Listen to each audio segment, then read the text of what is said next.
Jan Dhan news चॅनलमध्ये तुम्हा सर्वांचं स्वागत आहे. लाडक्या बहिणींच्या अर्जांची छाननी होणार आहे ही बातमी तुमच्यापर्यंत आली असेलच आणि आता तुम्ही सगळ्या लाडक्या बहिणी टेन्शनमध्ये असाल, तर हा व्हिडिओ खास तुमच्यासाठी. लाडकी बहीण योजनेअंतर्गत काही महिलांना निकषात बसत नसून देखील प्रति महिना 1,500 रुपयांचा लाभ दिला जातोय, अशा तक्रारी आल्या होत्या. त्यामुळे तक्रार आलेल्या अर्जांची नव्याने छाननी केली जाणार आहे. तसेच अर्जांमध्ये तफावत आढळल्यास चुकीची माहिती दिली असल्यास अर्ज बाद होईल असे सांगण्यात येत होतं.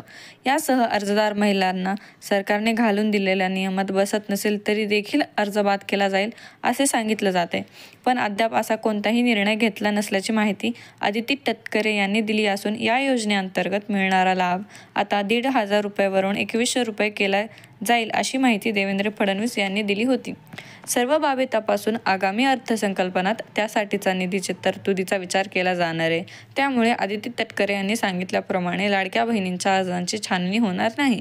त्यामुळे टेन्शन घेतले असेल तर जरा रिलॅक्स व्हा, कारण तुमच्या लाडक्या बहिणींचे पैसे तुमच्या खात्यात जमा होतीलच, असे पूर्व मंत्री शिंदे साहेब, देवेंद्र फडणवीस, अजित पवारांनी सांगितले आहे त्यांच्या दिल्या गेलेल्या भाषणामधून.